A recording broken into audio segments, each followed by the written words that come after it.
Video like जरूर कर लीजिए और ऐसे वीडियो लगातार फ्री में पाने के लिए चैनल को तुरंत सब्सक्राइब कर लीजिए और बेल आइकन को जरूर टैप कर लीजिए ताकि आगे भी सारे वीडियो आपको मिलते रहे। यूट्यूब में फॉलो करते हैं तो प्लीज ये वाला फ्री टेलीग्राम चैनल जरूर ज्वाइन कर लीजिएगा। सारे नोटिफिकेशन, सारे अपडेट यहीं पे आते हैं, ध्यान रखिए।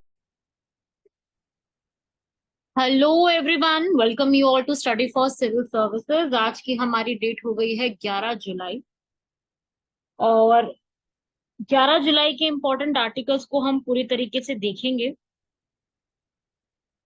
अब हम लोग जो है सबसे पहले तो स्टार्ट करते हैं हमारे पूरे के पूरे आर्टिकल को। अब मुझे इससे पहले ये बताइए आज कौन सा दिवस है, मतलब कौन सा डे मनाते हैं। आज 11 जुलाई तो है ही आज, पर हम एक डे भी मनाते हैं आज के दिन। कोई आप में से ये बता सकता है कि कौन सा डे है? अगर उसको पता है कि आज पॉपुलेशन जनसंख्या दिवस है तो बहुत अच्छी बात है। नहीं पता तो आप याद करिए इसको कि 11 जुलाई को हम लोग पॉपुलेशन दिवस के रूप में मनाते हैं। अगर आपको इस पूरे पीडीएफ को चाहिए तो आप लोग इन दिए गए नंबर्स पे कॉल करके पीडीएफ को कलेक्ट कर सकते हैं। आज के हमारे आर्टिकल्स को हम लोग देख लेते हैं। सबसे पहला आर्टिकल आता है पीस इंडेक्स के ऊपर, फिर है मानहानि का कानून, डिफेमेशन लॉ। अगला है बहुपक्षीय विकास bank, multi development banks. Next उसके बाद है हाइड्रोजन का फ्यूल सेल, फिर है ओपन काइलिन, फिर है फार्मर्स का डिस्ट्रेस इंडेक्स। ज्यादातर जो आर्टिकल्स हैं आज की वो प्रीलिम्स के रिस्पेक्ट में ही है। तो अगर मैं बात करूं कि पूरे वर्ल्ड में सबसे ज्यादा पीस, शांति, वो स्थिति कहाँ देखने को मिलती है, तो सबसे शांतिपूर्ण देश की अगर मैं पूरे वर्ल्ड में बात करूं तो आइसलैंड पूरे देश का, पूरे वर्ल्ड का सबसे शांति प्रिय देश है। बट बात यह है ना कि वहाँ पॉपुलेशन भी तो कम रहती है। अब जहाँ पॉपुलेशन कम रहेगी वहां तो ऑब्वियस सी बात है सब शांति रहेगी। अशांति तो वहां फैलती है जहाँ पॉपुलेशन ज्यादा होती है, पॉपुलेशन का देखने का होता है। तो ये जो है हमसे सवाल क्या बनेगा भाई प्रीलिम्स में कि ये विश्व शांति सूचकांक रिलीज कौन करता है? तो वो institute for economics and peace. आप लोग अपने नोट्स में इसको ऐड करो, लिखो इस चीज को। करंट अफेयर्स में ये रिलीज करता है, टॉप किसने किया है ये लिखो और इनके मेजर्स लिखो। ये इजी है वैसे कि एक कंट्री में सामाजिक सुरक्षा कैसी है, घरेलू और अंतर्राष्ट्रीय संघर्ष किस प्रकार का है और सैन्यीकरण कैसा है। उसके बिहाफ पर ये ग्लोबल पीस इंडेक्स निकाला जाता है, जिसका यहाँ पर ये बताया गया है कि पूरे विश्व में जो सबसे ज्यादा जो शांति हुआ करती थी पहले, वो अब गिर गई है। 0.42% जो है वो ये स्तर जो है वो नीचे आ गया है। आइसलैंड दुनिया का शांतिपूर्ण देश है। ये 2008 से ये पूरा जो खिताब है ये उन्हीं के पास है। बहुत सालों से ये किताब उन्हीं के पास में है, अभी से नहीं है, बहुत सालों से ही है। और इसके विपरीत अगर हम बात करें, अफगानिस्तान लगातार सबसे कम शांतिपूर्ण देश में देखा गया। उसके बाद यमन, सीरिया, सूडान, कॉन्गो, ये सब जो है वो सबसे लोवेस्ट पे आती है। अब बात आती है कि हमें इंडिया का पता होना चाहिए। हमें फर्स्ट पता है, लास्ट पता है, और अब हमें इंडिया की रैंक पता होनी चाहिए। तो इंडिया की रैंक 126 नंबर पे आई है। उनके हिसाब से भाई, इस रिपोर्ट के हिसाब से कि अपराध की जो संख्या है, वो पड़ोसी देशों के संबंध, स्थिरता, इन सब में काफी सुधार देखने को मिला है। जबकि हमारे जो पड़ोसी देश हैं जैसे कि नेपाल, चीन, श्रीलंका, यूएसए, पाकिस्तान, ये सब की आप रैंक देख सकते हैं। इसमें आपको बस ये चीज नोटिस करनी है कि इंडिया से आगे कौन है और इंडिया से पीछे कौन है। नेपाल जो है वो 79 पे है, चीन जो है वो 80 नंबर पे है, श्रीलंका जो है वो 107 पे है, यूएसए 131 पे, पाकिस्तान 146 पे। तो हमसे आगे हमारे पड़ोसियों में से नेपाल और चीन है और श्रीलंका भी है। ठीक है, लेकिन जो यूएसए और पाकिस्तान है वो हमसे पीछे है। आपको ये छोटे छोटे से जो फैक्ट्स हैं इनको भी दिमाग में रखना है, क्योंकि इनसे भी खूब सवाल किए जाते हैं कौन क्या किस पोजीशन पे है। ये पोजीशन, वो पोजीशन जो है ना, ये यूपीएससी, यूपीपीसी, इन सबका फेवरेट टॉपिक। ठीक है, उनको पता है कि बहुत सारी ऐसी चीजें होती है पढ़ने के लिए, तो बच्चे हर चीज पढ़ नहीं पाते हैं, कंफ्यूज हो जाते हैं। तो उस प्रकार से ये थोड़ा सा इंपॉर्टेंट रहेगा। अगर पूरे वर्ल्ड में हम वैश्विक पूरा देखें तो पहले के मुकाबले जो है ये काफी ज्यादा इसका लेवल जो है वो कम हुआ है। मतलब शांति जो है वो कम देखने को मिली है, इम्प्रूवमेंट कुछ खास हुई नहीं है। और पिछले 15 सालों से जितनी भी ये सारी जो पीस की बात करते हैं, हम शांति की बात करते हैं, ये पहले के समय से काफी ज्यादा डिटोरिएट हुई है। मतलब कि इसका जो स्कोर है वो काफी गिर गया है। ठीक है भाई, तो ये आपका एक पूरा आर्टिकल है, इसको दिमाग में रखिएगा। अगला आता है हमारा मानहानि का कानून और भारत में सांसदों की अयोग्यता के ऊपर। जो अभी गुजरात का हाई कोर्ट है, उन्होंने राजनीति में जो है ये बोला है कि जो सुचिता की आवश्यकता बोली है, मतलब कि उन्होंने बोला है कि बिल्कुल जो भी यहाँ पे पॉलिटिक्स में आ रहे हैं काफी प्योरिटी से आने चाहिए। स्पष्ट पृष्ठभूमि वाले नेताओं को यहाँ पर राहुल गांधी की सजा पर रोक लगाने से इनकार कर दिया है। ठीक है, कि भाई जो है मानहानि या फिर जो बिल्कुल सही तरीके से होनी चाहिए यहाँ पर। ऐसे ही केरल का भी उच्च न्यायालय के जो वहां के न्यायमूर्ति हैं कुरियन थॉमस ने हत्या के प्रयास के मामले में लक्षद्वीप के सांसद मोहम्मद फैजल की सजा को निलंबित करते हुए राजनीति और लोकतंत्र में शुद्धता की आवश्यकता पर प्रकाश डाला था। साथ ही उन्होंने ये कहा था कि महंगी और जटिल चुनावी प्रक्रिया और सामाजिक हित के मुद्दे पर भी हमें विचार करने की जरूरत है। तो बेसिकली यहाँ पर जो है अ, गांधी जो है, मतलब ये राहुल गांधी, इनके वकीलों ने ये तर्क दिया है कि ये सारी जो बातें हैं सिर्फ बयान मात्र है, व्यंग के रूप में है।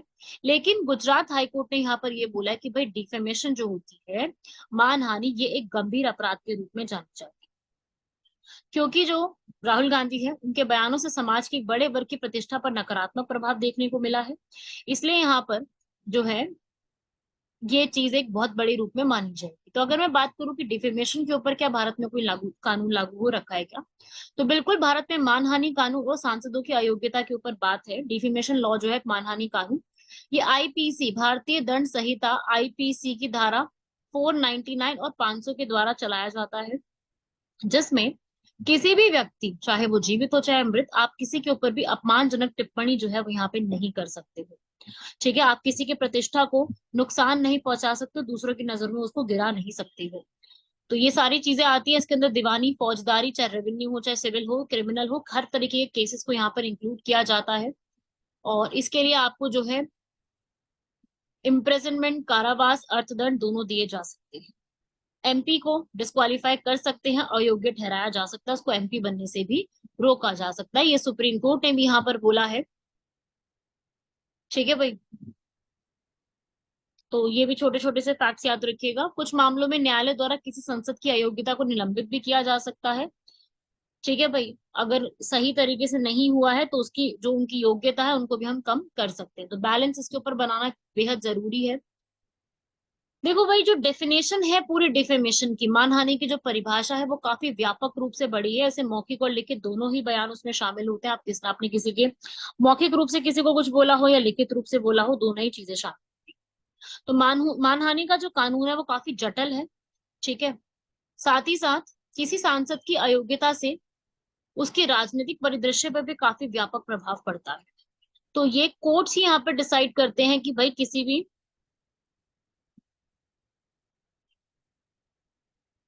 डिस्क्वालीफाई जो है एमपी को करने के लिए कोर्ट्स जो है यहाँ पर पूरे तरीके से जो है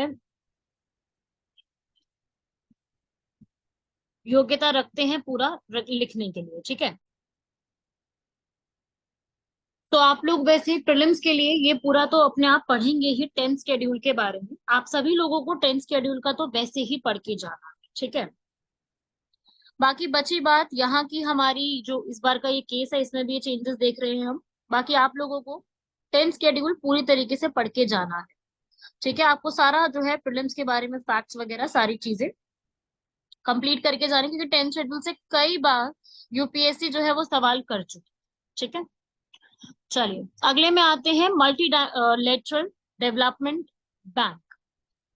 इस तरीके के बैंक्स के ऊपर बात की गई है जो बहुत मल्टीपल डायमेंशंस पे लोन देते हैं, मल्टीपल डायमेंशंस पे काम करते हैं। तो बहुपक्षीय का मतलब ही क्या होता है, जिसके दायरे और जिसके आयाम जो है वो बहु होते हैं, मतलब मल्टीपल होते हैं, काफी सारी चीजों के ऊपर वो ध्यान देते हैं।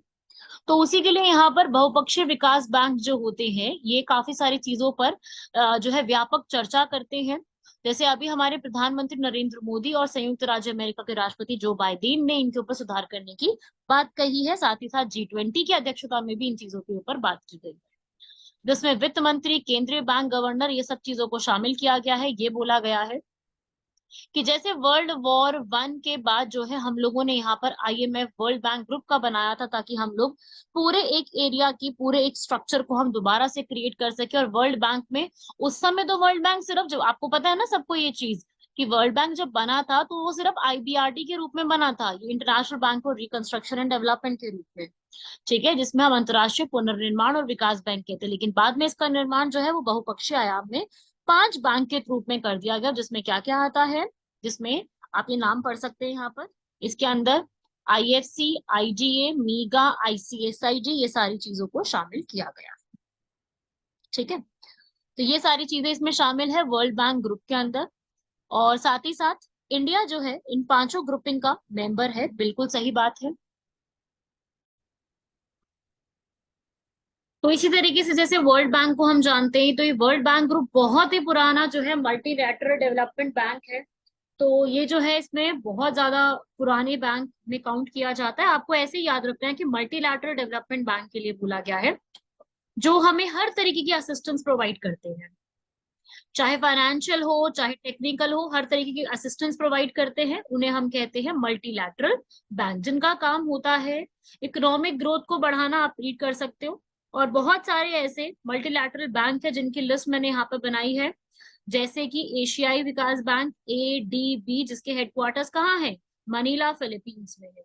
ऐसी ब्रिक्स का बैंक है न्यू डेवलपमेंट बैंक, जिसके फर्स्ट जो चेयरमैन बने थे वो इंडियन ही थे, के वी कामथ। ठीक है, तो ये सब बैंक्स है वर्ल्ड बैंक को इंक्लूड करके, बहुत बड़े बड़े बैंक्स, इनको और ज्यादा बढ़ाने की जरूरत है। साथ ही साथ इन बैंक्स में जो मेंबरशिप होती है वो एक जगह से नहीं होती, मल्टीपल प्लेसेस से होती। ठीक है, और इनके पास वोटिंग राइट्स भी होते हैं, हर तरीके की असिस्टेंस को भी प्रोवाइड करने की ये लोग, जो ये बैंक है, ये कैपेबिलिटी रखते हैं, जिनका मेजर जो फोकस होता है वो परिवहन, ऊर्जा, जल आपूर्ति, कृषि, शिक्षा, स्वास्थ्य, ऐसे सब टॉपिक्स पे सबसे ज्यादा निगरानी जो है ये रखती है। और ये भी देखते हैं कि इनके किए हुए जितने भी प्रोजेक्ट्स हैं वो सारी चीजें, क्या इनका कोई एनवायरमेंट पे इम्पैक्ट तो नहीं पड़ रहा है।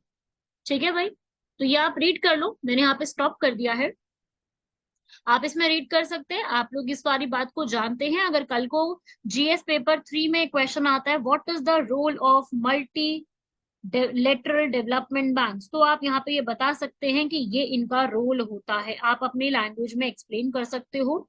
इसको एक आप गो थ्रू कर लो पूरे पॉइंट्स को, मैंने आप लोगों को यहाँ पर बता ही दिया है सारी चीजें जो आप लोगों से पूछी जा सकती है। ठीक है, ये था पूरा MBD, मल्टीलैटरल डेवलपमेंट बैंक्स के ऊपर। अगला आर्टिकल है हाइड्रोजन फ्यूल सेल, क्योंकि अभी दिल्ली गवर्नमेंट ने ये बोला है कि अब जल्द ही हाइड्रोजन से बनी हुई बसेस जो है वो दिल्ली में देखने को मिलेंगी। तो हाइड्रोजन पावर्ड बसेस दिल्ली और बाकी और स्टेट्स में इस साल के एंड तक देखने को मिलेंगी, जो कि IOCL एंड टाटा ने मिलकर बनाई है, जो कि दिल्ली फरीदाबाद, दिल्ली आगरा, वडोदरा से केवाड़िया, तिरुवनंतम, यहाँ सब एरियाज में देखने को मिलेंगे, जिसमें बसेस जो है वो हाइड्रोजन के फ्यूल पे चल रही होंगी। ठीक है, क्योंकि ऐसा बोला जाता है कि ये जो पूरी बसेस होंगी इसमें कोई भी कार्बन एमिशन, कार्बन का जो उत्सर्जन होता है वो किसी भी प्रकार का नहीं देखा जाएगा इस पूरे। और ये अभी अक्टूबर के महीने के एंड तक एक्सपेक्टेशंस है कि ये स्टार्ट हो जाएंगे। ठीक है, और इस कंपनी का पूरा फ्यूल सेंटर जो होगा हाइड्रोजन का वो फरीदाबाद में बनाया जाएगा और बाकी और जगह पे भी बनाया जाएगा, ताकि हम लोगों का जो ग्रीन हाइड्रोजन का सपना है वो हम जल्द से जल्द पूरा कर सके, उसी ऑब्जेक्टिव से इस पूरे को यहाँ पे स्टार्ट करवाया जा रहा है। अगर मैं बात करूं हाइड्रोजन फ्यूल सेल होता क्या है, तो वो जो है हाइड्रोजन की केमिकल एनर्जी को इलेक्ट्रिसिटी और हीट में कन्वर्ट करता है, जो बैटरीज वगैरह में लगाई जाती है। ठीक है, तो इस तरीके से हाइड्रोजन फ्यूल सेल एक लगाया जाएगा जो कि इलेक्ट्रिसिटी को प्रोड्यूस करेगा। हाइड्रोजन फ्यूल सेल जो कि हाइड्रोजन और ऑक्सीजन के मॉलिक्यूल्स को कंबाइन करके बनाया गया है। हाइड्रोजन अपने आप में प्रोटॉन्स और इलेक्ट्रॉन्स में जो है वो स्प्लिट करेगा अपने आप को, प्रोटॉन्स पूरे साइड में ट्रैवल करेंगे ऑक्सीजन के साथ और फिर वाटर बना के आगे ये काम चलेगा। तो इस तरीके से अभी तो देखो एक ग्रीन बोली गई है, ये हाइड्रोजन होगी जो कि सोलर और विंड के थ्रू बनाई जाएगी। एक होगी ब्राउन हाइड्रोजन जो कि कोयले से बनाई जाएगी, तो दो टाइप के हैं ये भी। एक होगी जो ग्रीन आप पढ़ ही रहे हैं, एक ग्रे होगी और एक ब्लू होगी। ग्रे वाले हाइड्रोजन में क्या किया जाएगा, ग्रे हाइड्रोजन जो कि नेचुरल गैस से बनेगी, और ब्लू हाइड्रोजन जहां पे ग्रे हाइड्रोजन को कैप्चर करके अंडरग्राउंड स्टोर करके और क्लीन किया जाएगा। बात ये आती है कि भाई ये जो ग्रीन या फिर ये जो भी हाइड्रोजन फ्यूल सेल्स होंगे, इनका फायदा क्या होगा? तो सबसे बड़ी बात, ये एमिशन फ्री होंगे, इससे कोई उत्सर्जन नहीं होगा। ये सिर्फ वाटर वेपर और हीट ही बनाते हैं। बहुत एफिशिएंट है, जिसमें 60% एनर्जी ये कन्वर्ट भी करते हैं। साथ ही साथ ये अभी के टाइम पे तो काफी एक्सपेंसिव रहेंगे, सस्ते नहीं होंगे, क्योंकि इनकी टेक्नोलॉजी अभी चल रही है। जो पुरानी बैटरीज है उनसे थोड़े महंगे रहेंगे। तो अगर हम ध्यान से भी नहीं देखते हैं तो ये विस्फोटक भी हो सकती है। क्यों? क्योंकि हाइड्रोजन अपने आप में एक ज्वलनशील फ्लेमेबल गैस होती है। अगर कभी भी ये फायर एक्सप्लोजन के कांटेक्ट में आती है तो एक्सप्लोड भी हो सकता है। तो आगे थोड़ा सा इसका फ्यूचर देखने को मिल रहा है, इसलिए ये कंसिडर किए जा रहे हैं। यूपीएससी इस पे सवाल ज्यादा कर सकती है कि इसके यूजेस क्या है।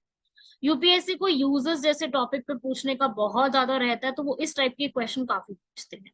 तो आप देख सकते हैं इनके यूजर्स एडिशनल पॉइंट पे मैंने यहाँ पे लिख दिया है कि आप इनको भी पढ़ लीजिए। जैसे आपको बता दिया मैंने कि पॉल्यूशन कम करेंगे, कार्बन एमिशंस को रिड्यूस करेंगे, बट स्टिल आप इनको पढ़ सकते हो कि ये इनका ऑब्जेक्टिव है। क्लियर हुआ है यहाँ तक? नेक्स्ट आर्टिकल है हम लोगों का ओपन काइलन।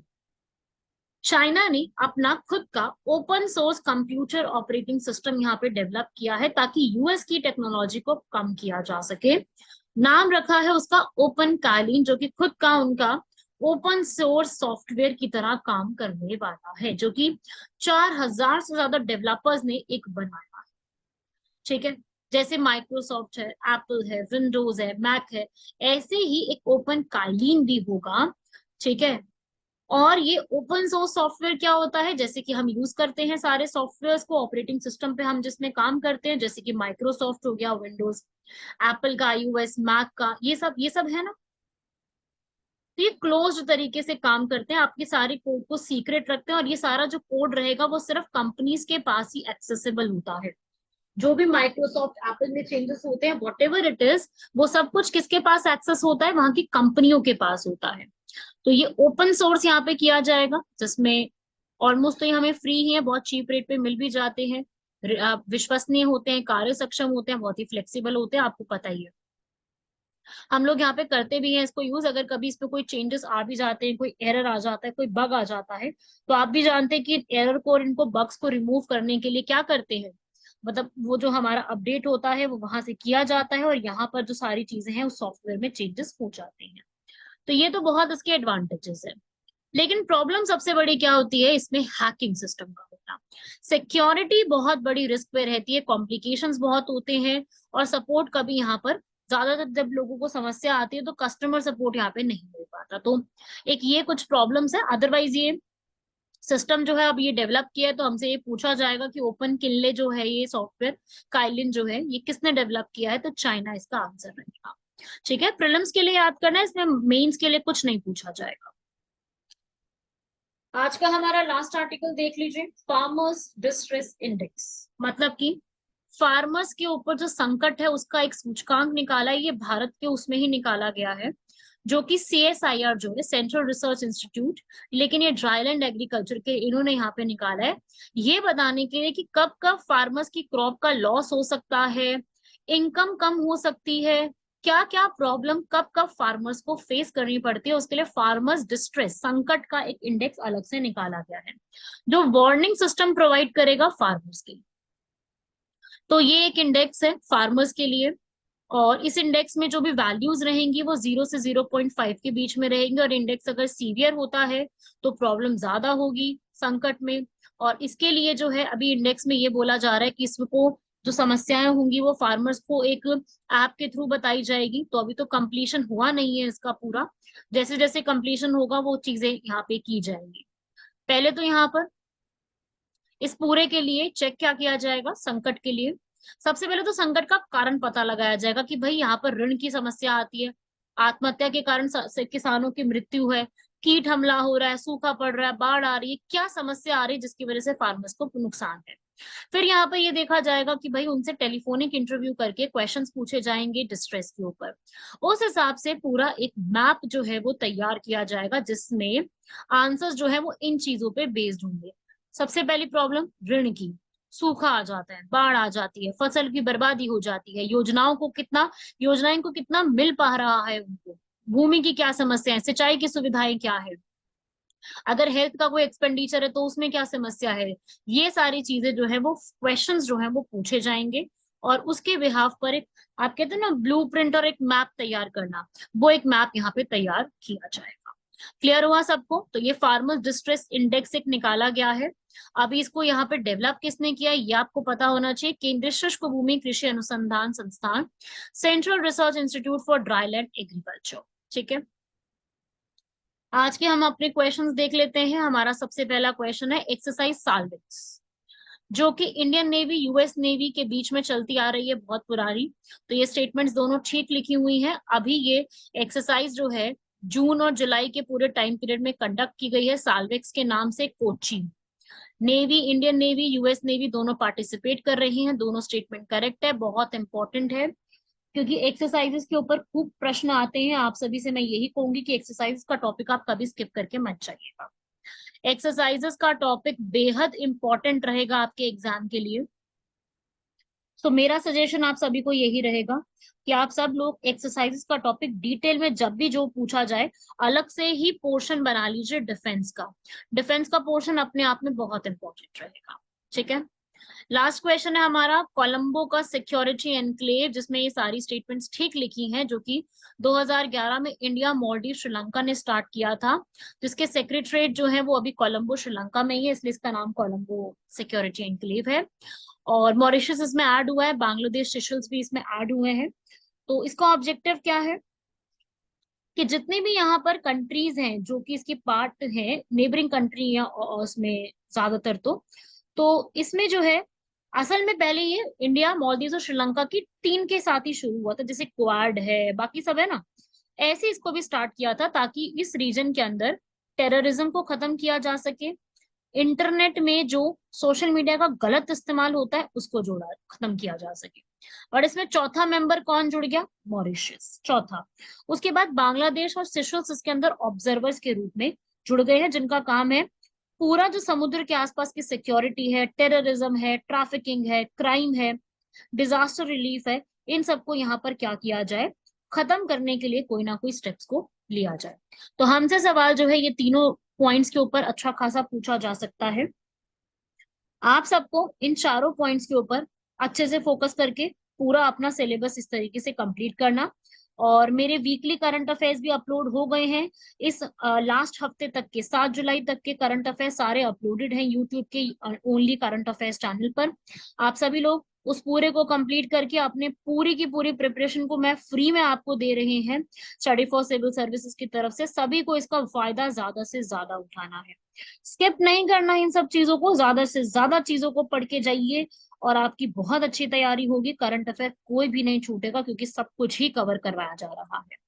आप चाहे यूपीएससी, यूपीपीसीएस, किसी भी एग्जाम के लिए प्रिपेयर कर रहे हो, हर एक एग्जाम के लिए महत्वपूर्ण होने वाले ये सारे करंट अफेयर्स। ठीक है भाई, ओवर करते हैं हम लोग क्लास को, यहाँ तक कंप्लीट कीजिएगा। मिलते हैं आप लोगों से नेक्स्ट लेक्चर में, तब तक के लिए धन्यवाद, शुक्रिया, जय।